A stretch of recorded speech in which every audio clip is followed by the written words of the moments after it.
Hey, horror fans! Once again, it's the Horror Miser Monty G here to do another movie review, and today we're going to review the movie The Nun. Yeah!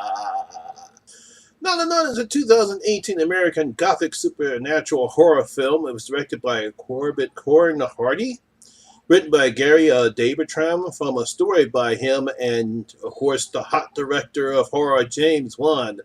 This is a spin-off from 2016's The Conjuring 2. It is the fifth installment in the Conjuring Universe. I'm going to screw this guy's name up. It stars Damon Bleacher, Teresa Farjima, and Jonas Bullock.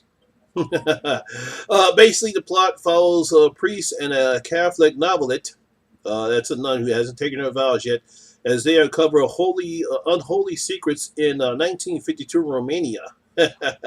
Now, obviously, the nun made her first appearance in The Conjuring 2. She also made a brief cameo appearance in Annabelle Creation, and now this is her film. This is her solo film. It's like I said, it's part of the the Conjuring universe. Now let's go on ahead and review The Nun. Now, the film has this nice cold opening where we see two nuns about to enter this very dark part of the abbey that they live at. One nun is taken and captured by an unseen force, and the other nun, unfortunately, decides to sacrifice herself or kill herself to prevent from being taken by the demonic force. Several years later, we're at the Vatican, where Dr. Father Burke is summoned by I guess, the higher ups of the Vatican. They tell him he's going to have to investigate this, and they're going to have to take Sister Irene, that's Teresa Farmiga's character, even though she hasn't taken her vows yet. They want her to go along too because they say she's special. So they eventually go into this town and they meet up with Frenchie, the guy that discovered the nun later on that day, and they have to go investigate what's going on in this particular abbey and try to stop this evil that's trying to get out. That's basically what the plot of the film is. Now, I have enjoyed the Conjuring series. It's fantastic. I love both The Conjuring and The Conjuring 2. I think they're excellent horror films, especially based upon the supernatural. Now, obviously, we all know we didn't like Annabelle, but we did like Annabelle Creations. It really brought some sense and actually tied the Annabelle along with the Conjuring universe. And now we have The Nun. But like I said, she was very creepy, and the woman who played her was very great at making her a very evil person.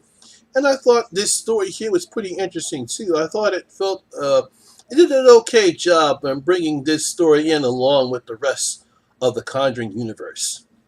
Now, first of all, this film looks very beautiful. It has that gothic feel to it, especially in the daylight times. The fantastic landscapes that surround the abbey and the nice pan shots that you get when they circle around. I think they probably did some drone shots too. And it looks fantastic. It looks beautiful. And it definitely looks creepy at nighttime too, with the fog settings and the grayness and the darkness inside of the abbey.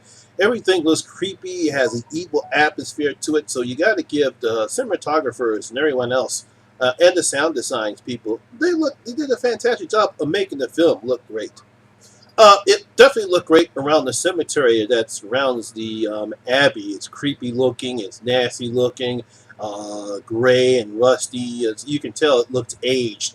And I thought they did a fantastic job of how all the set designs and everything around the abbey make the film look creepy.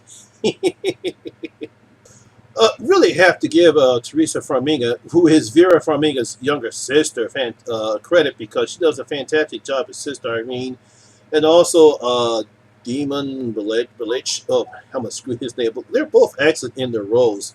I thought they did a fantastic job. They had great chemistry together. They worked fine together.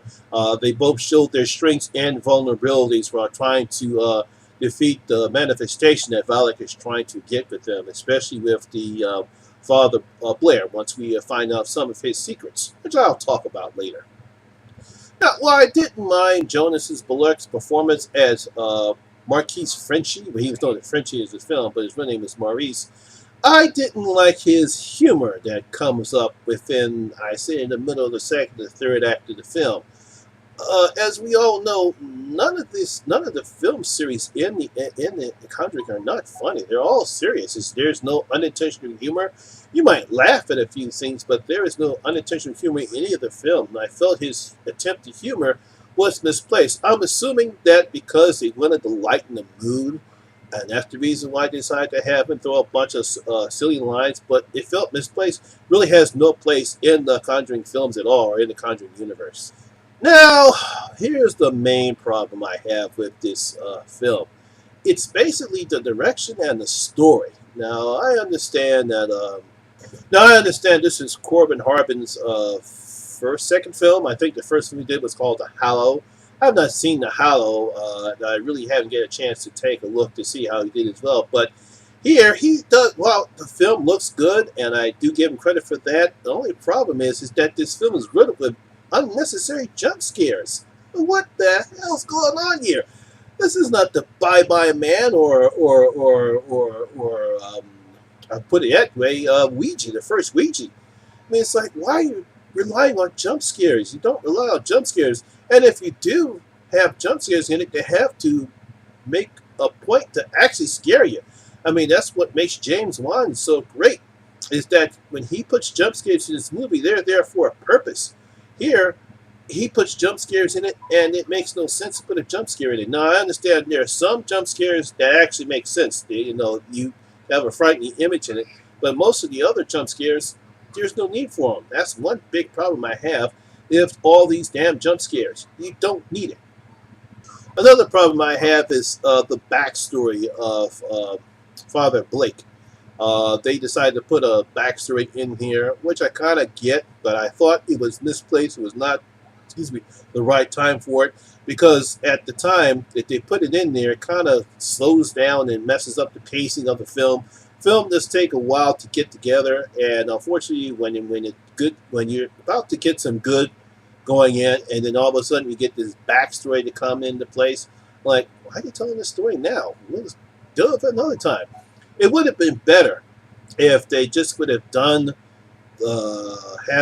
his hallucinations or visions that he gets without him having to explain it, and it probably would have been more effective, and the jump scares probably would have been more effective if we didn't know about his backstory until later on in the film. He could have probably had just like a 3-minute talk, and it would have covered everything. We didn't have that explanation about his backstory. Kind of, like I said, it slows down the pace of the film, and just makes those jump scares it makes the jump scares predictable and not actually scary. Another problem I have with the film is Valak itself. We barely see her in the film. I mean, come on. This is her film. You think that she would have a little bit more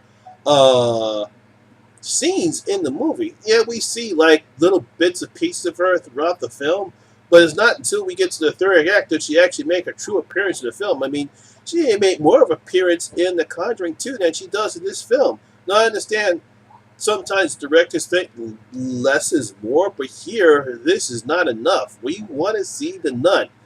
Now, it doesn't mean that she has to be in every scene, but, come on, make her presence felt. I'm assuming that's what they were going with. Let's do less is more. We'll have more with the jump scares and have these guys face their fears.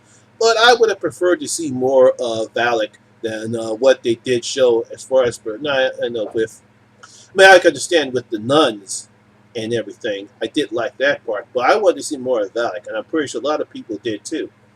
Now, I know that a lot of people are probably going to talk about the ending. Now, I will not spoil it, but those who see it, it's just to wrap around, to include this into the universe, the Conjuring universe. It did it with Annabelle creation, so I'm not surprised it did it here. I really had no problem with it. To me, it's just I want to see more of Alec. So I really wanted to like this film, and it's really not a bad film. It's an okay film. It's definitely way better than Annabelle, but it's not better than any of the other in this franchise and in this universe as well. It's just like I said, some bad direction, too many, some bad directions, too many jump scares. Too many jump scares. They were unnecessary. You have the unnecessary humor and the lack of showing Valak. in the picture. I mean, this is her movie. You expect to see more of her in it. But like I said, it's okay, but, you know, I expected more. So, the Horror Miser is going to open up his vote.